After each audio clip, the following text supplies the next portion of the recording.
ಮಂತ್ರಿ developers ಮೇಲೆ ಇಡಿ ದಾಳಿಯಾಗಿದೆ. ಬೆಂಗಳೂರಿನ ಕಚೇರಿ ಮೇಲೆ ದಾಳಿಯಾಗಿದೆ. ಅಧಿಕಾರಿಗಳು ದಾಖಲೆಗಳ ಪರಿಶೀಲನೆಯನ್ನ ನಡೆಸ್ತಾ ಇದ್ದಾರೆ. 6 ವಾಹನಗಳಲ್ಲಿ ಬಂದಿದ್ದಾರೆ. 10ಕ್ಕೂ ಹೆಚ್ಚು ಅಧಿಕಾರಿಗಳು. ಮಂತ್ರಿ ಡೆವಲಪರ್ಸ್ ಮೇಲೆ ಇಡಿ ರೇಡ್ ಆಗಿದೆ. ಬೆಂಗಳೂರಲ್ಲಿ ಕಚೇರಿ ಮೇಲೆ ದಾಳಿಯಾಗಿದೆ. ದಾಖಲೆಗಳ ಪರಿಶೀಲನೆ ನಡೀತಾ ಇದೆ. ಅಕ್ರಮ ಹಣ ವರ್ಗಾವಣೆ ಆರೋಪದಲ್ಲಿ ಅಧಿಕಾರಿಗಳು ಈ ದಾಳಿಯನ್ನ ಮಾಡಿ ಪರಿಶೀಲನೆಯನ್ನ ಮುಂದುವರೆಸಿದ್ದಾರೆ.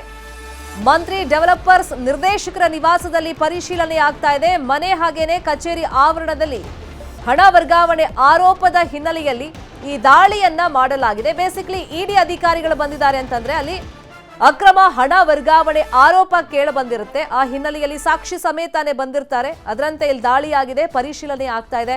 ಈ ಹಿಂದೆನೂ ಕೂಡ ಮಂತ್ರಿ ಡೆವಲಪರ್ಸ್ ಮೇಲೆ ರೇಡ್ ಆಗಿತ್ತು. ಹಣ ಪಡೆದು ಫ್ಲಾಟ್ಗಳನ್ನ ಇವರು ಕೊಟ್ಟಿರಲಿಲ್ಲ ಅಂತ ಹೇಳಿ ವಂಚನೆ ಮಾಡಿದ್ದಾರೆ ಅನ್ನೋ ಆರೋಪ ಕೇಳಿ ಬಂದಿತ್ತು. ಈ ಬಗ್ಗೆ ಸುಬ್ರಹ್ಮಣ್ಯ ನಗರ ಠಾಣೆಯಲ್ಲಿ ಪ್ರಕರಣ ದಾಖಲಾಗಿತ್ತು.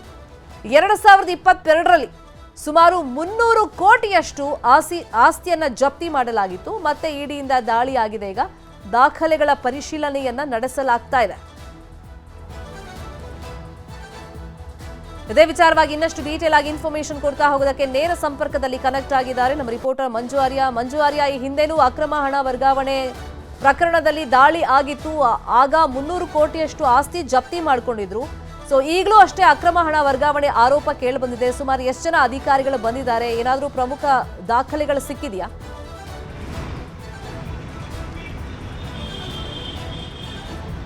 ಶರ್ಮಿತಾ, ವಿಠಲ್ ಮಲ್ಯ ರಸ್ತೆಯಲ್ಲಿರುವಂತಹ ಮಂತ್ರಿ ಡೆವಲಪರ್ಸ್ ಮೇಲೆ ಇವತ್ತು ಇಡಿ ಅಧಿಕಾರಿಗಳು ಬೆಳ್ಳಂಬೆಳಿಗ್ಗೆ ದಾಳಿ ಮಾಡಿರುವಂಥದ್ದು. ಅದರಲ್ಲೂ ಕೂಡ ಅಷ್ಟೇ ಮಂತ್ರಿ ಡೆವಲಪರ್ಸ್ನ ಸಂಸ್ಥಾಪಕ ಆಗಿರುವಂಥ ಸುಶೀಲ್ ಮಂತ್ರಿ ಅವರ ನಿವಾಸದ ಮೇಲೆ ಮತ್ತು ಅವರ ಕಚೇರಿಯ ಮೇಲೆ ಏಕಕಾಲದಲ್ಲಿ ದಾಳಿಯನ್ನು ಮಾಡ್ತಾರೆ.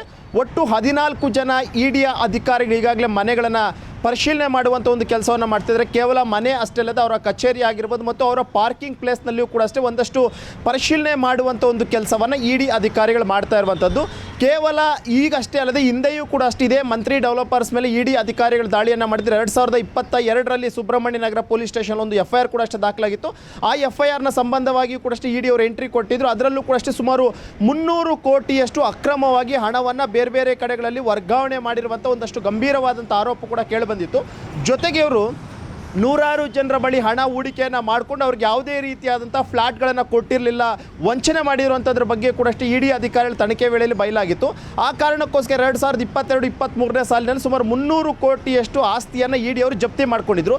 ಇದಾಂತ ಬಳಿಕ ಈಗ 2026ರಲ್ಲೂ ಕೂಡ ಅಷ್ಟೇ ಮತ್ತೆ ಎಗೇನ್ ಇಡಿ ಅಧಿಕಾರಿಗಳು ದಾಳಿಯನ್ನು ಮಾಡಿದರೆ ಸದ್ಯಕ್ಕೆ ಬೆಂಗಳೂರಿನಲ್ಲಿರುವಂತಹ ಮಂತ್ರಿ ಡೆವಲಪರ್ಸ್ನ ಕೇಂದ್ರ ಕಚೇರಿ ಆಗಿರ್ಬೋದು ಮತ್ತು ಮಂತ್ರಿ ಡೆವಲಪರ್ಸ್ನ ಮಾಲೀಕ ಸುಶೀಲ್ ಮಂತ್ರಿ ಅಂದರೆ ಅವರ ಒಂದು ನಿವಾಸದ ಮೇಲೆ ಕೂಡ ಸದ್ಯಕ್ಕೆ ದಾಳಿಯನ್ನು ಮಾಡ್ತಾರೆ.